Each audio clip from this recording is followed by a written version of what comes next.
Hey everybody, what's going on? It's Jeff Trevarthen. I go by Jeff the Mortgage Pro on YouTube, Instagram, Facebook, and all those cool things.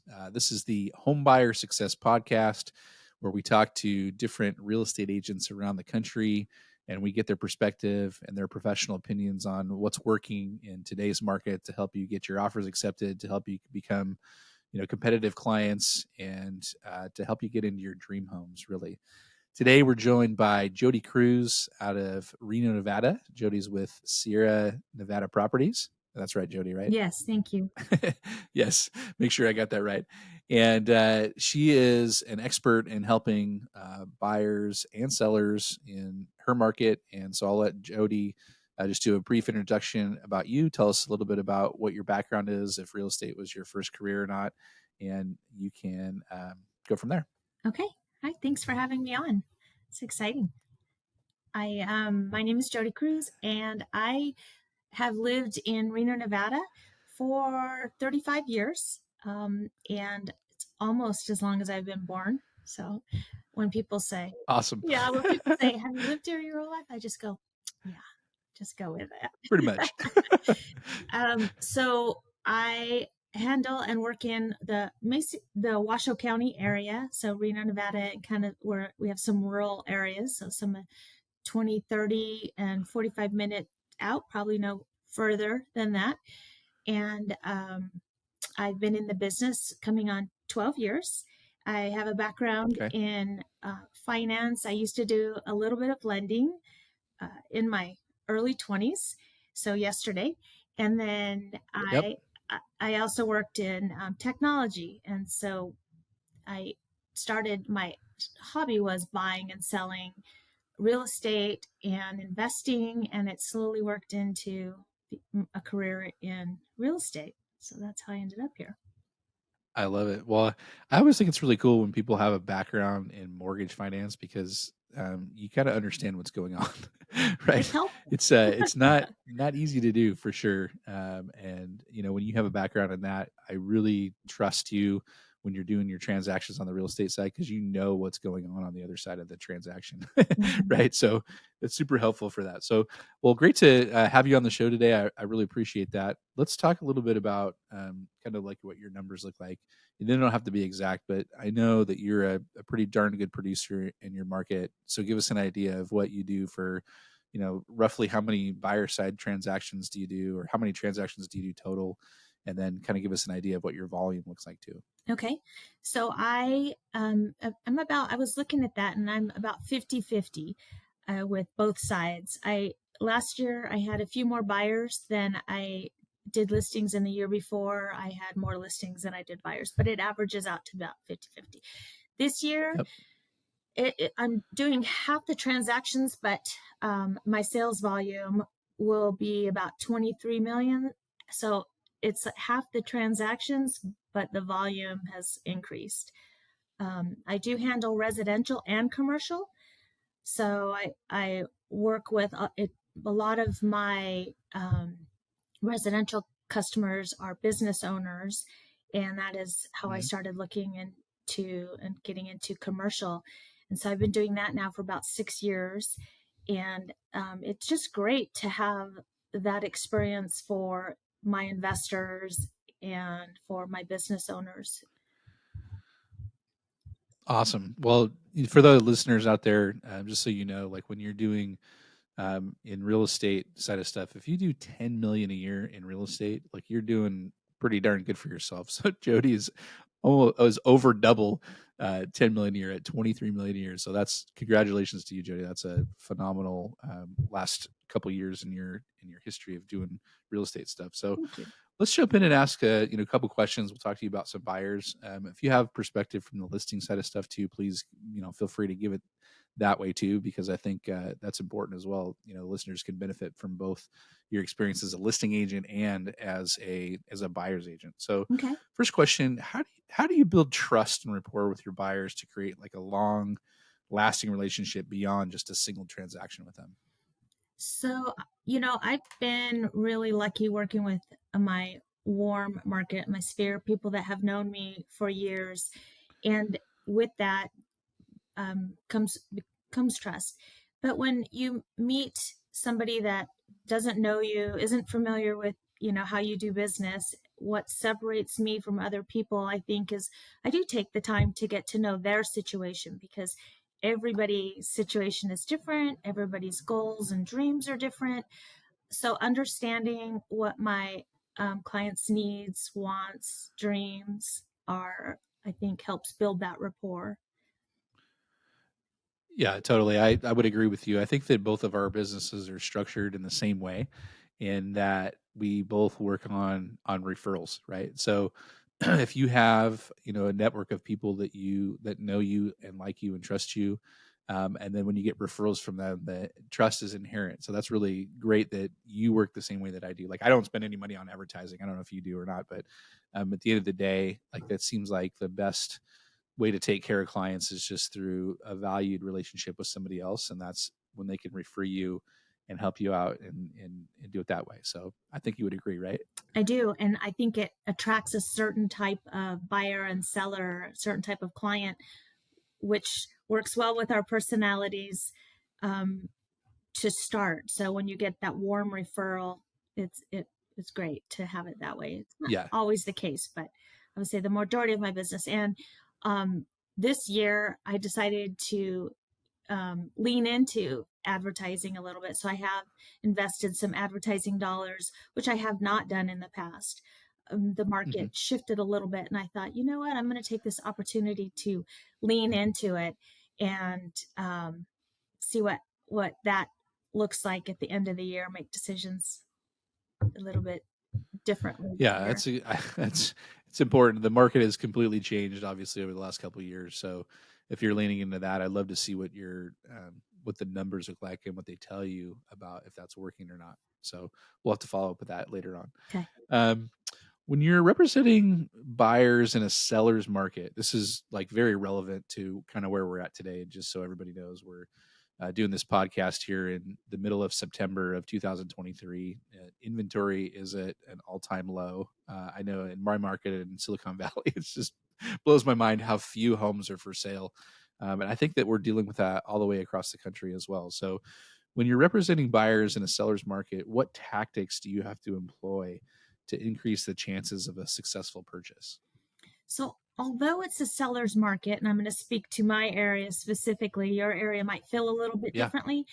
Um, we are tight on inventory, for a few different reasons, but it's still really where in years past it hasn't felt as friendly towards buyers. Buyers really didn't have a ton of options, um, even though there was more inventory. It just so now I feel like sellers are being more flexible with buyers, working and being able to structure deals that work for both of them is becoming super important, and knowing how to do that. So the incentives, being the seller offering to buy down the buyer's interest rate or offering money towards closing costs. So there's a lot of things to look at that we didn't have or weren't looking at a year ago even. Do you think the interest rates kind of being where they're at right now in the mid to high sevens have an effect on your market in particular? Do you think that that's limiting the amount of buyers that are out there? Yes and no. It depends. So I am working with a flood of new first-time home buyers, or people that are have been renting. Uh, Somebody that 23 years renting decided, I need to buy, I need to quit because our rents are just Wow. as high. So you're competing with the Yeah. rents, and at least you're building equity versus just giving your money away. It's 100% interest when you're renting. So I feel like first time home buyers are still active in the market. Millennial, apologize, that was my email. That's So okay. you could hear that. And then they're the ones that are having to deal with the interest rates. We have on the higher end, we have a lot of cash buyers in this market. So they aren't having to deal with the interest rates as much. I know that I hear a lot of people pulling HELOCs, second mortgages, using the equity that they Hmm. do have, because people have a lot of equity in their homes right now, Yep. to buy other properties instead of losing that low interest rate. They're able to keep that house, pull the equity, and then buy the next house. And so there's so many different ways people are approaching it. Yeah. And then I what the what's I think for about 350 to 550 in this market, we have a lot of new builds. So these Hmm. new homes and these builders are offering incredible incentives to help get people into their first home. So there's a lot of different options, and I feel like everybody's trying to work together. Are there less buyers? There's probably more people sitting on the fence on both sides for different Yeah. reasons. But yes, rates The definitely have affected the area. Does Reno have, are the jobs coming to Reno where you guys are at? I mean, are there different companies that are coming from different places to be in Nevada, number one, and number two, to be in Reno area Yes, or the definitely. surrounding areas? So we have Yeah. a big migration. We are close to California, so we have a huge migration of Yeah. people from California coming here, and they just don't have those state taxes. They don't have the same tax consequences at the end of the day that you would in maybe other states, especially California. So we have a lot of migration coming from other states because of the job opportunities. And a lot of people still work Yeah. remotely, so they get to enjoy, um, our prices relative to other areas are less expensive or more affordable. It's more affordable to live here. You get our beautiful mountains, and if you love the outdoors, this is a great place. It has a lot of cultural activities, you know, arts, and then Yeah. things like that. So we have a lot of the arts from San Francisco and New York that come here, theater, things like Hmm. that, museum displays, things. Just it's a really great area. It's kind of our little secret, but yeah, we definitely we have a lot of opportunity here for technology. Our Yeah. medical field is expanding. So we have a lot of the hospitals actively recruiting for doctors and nurses. We have our schools recruiting for teachers, um, Yep. things like that. Yeah. It makes it, everything seems like it's going to grow pretty quickly in Reno. It's one of those places that I just was like, wow, that's a really cool place. And it's, how far is it from Lake Tahoe? So if Hour, you half hour? if you're in the center, the furthest away would be an hour. If you live Yeah. south of Reno, incline the Nevada side is about 20-30 minutes away, depending on the weather and the year. Wow. And then if you live in Northwest Reno, it's about 45 minutes. So not too bad. That's crazy. Yeah, you Yeah. can. I love it. This year is a perfect example of being able to go skiing in the morning and to the beach in the afternoon. That's something else. For you guys that don't know, that's Lake Tahoe is a very beautiful area. One of the most beautiful places that I've ever seen. And then, Reno is not that far away from what Jody says. So Mm. you can just head down to the hill and, and go be at the beach one day, like she's talking about, and be on the mountain, at the same time. So that's awesome stuff. So let's jump into another question here. Can you share some examples of how you've gone above and beyond to ensure like a seamless and stressless or stress-free closing for your buyers? I, you know, I think depending on the situation, everybody's situation is unique. But if there is a spot, for instance, somebody is a first time home buyer worried about whether or not the heater or the AC unit is going to last, things like that. One of my gifts is buying a warranty for my buyers so they don't have to worry about what happens after closing. I stay in close contact. We had a heck of a winter this year, so I got a lot of calls because if you had any weakness at all, the amount of water and moisture we got in Reno was incredible. So a lot of things were discovered, and having resources available for people that have never owned a home, super important. So I've Yeah. got a great vendor list that I tap into constantly for the good and the bad of home ownership.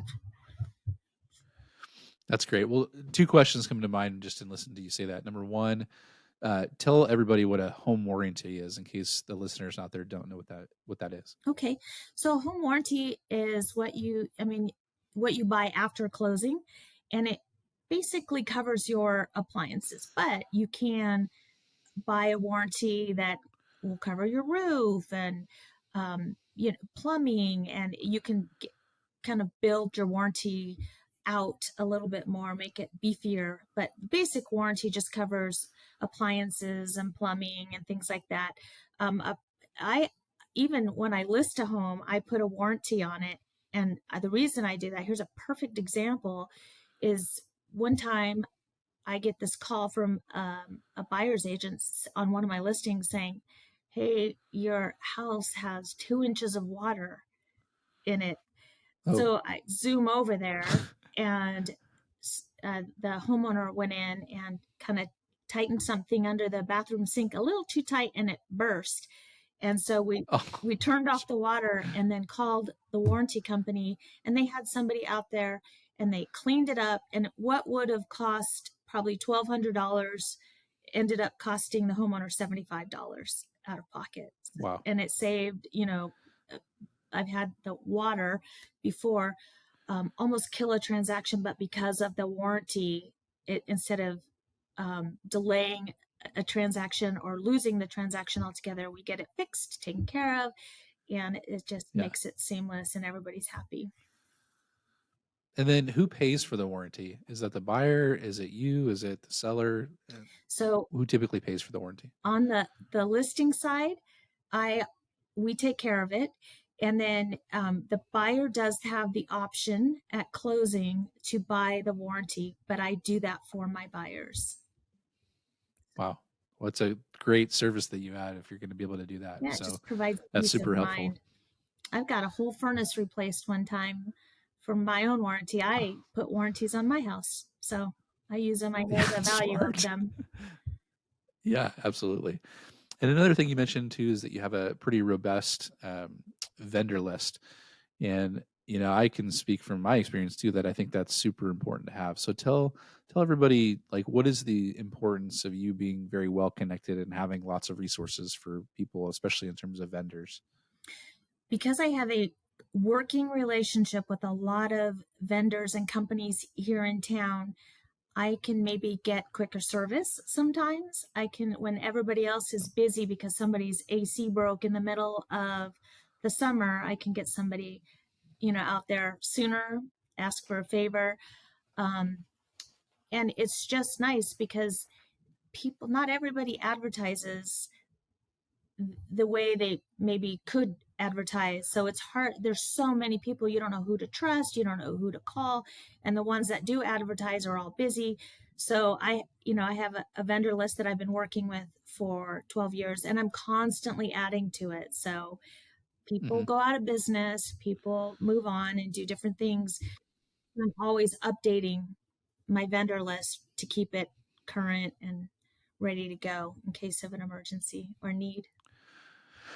Yeah, I think that brings up a really good point too, in that when you work with a client, whether you're selling their home or you're buying their home, it's not just during that time that they're buying or selling a home that you're able to serve them and help them out, right? It's years after the transaction, you're still keeping in touch with them most likely. And if they need a plumber to come out, you've got a plumber, right? Mm-hmm. So being networked, especially as a real estate agent, I think is one of the most beneficial things about working with a true professional when your clients can find that. So kudos to you on having a nice network like that. That's super important. Share with us a story where your knowledge of like local schools and amenities played a good or a crucial role in helping a family find the right property. I've got a good one. I work with a local hospital here that recruits physicians and their families, and they're coming in blind, and they're having to trust me to make sure that I put them in the right community that fits their family.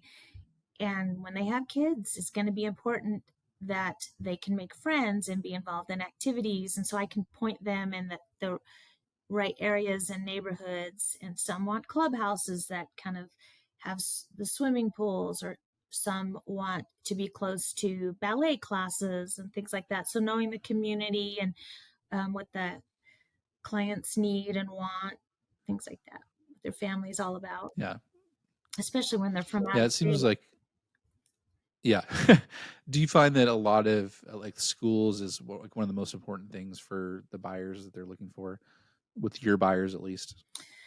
When they have kids, I do, Yeah. and I think we're really lucky here. We have a lot of like the Doral Academy, for example, is a real. It's got a 4-year waiting list to get into, and there are some Wow. really great schools in our area.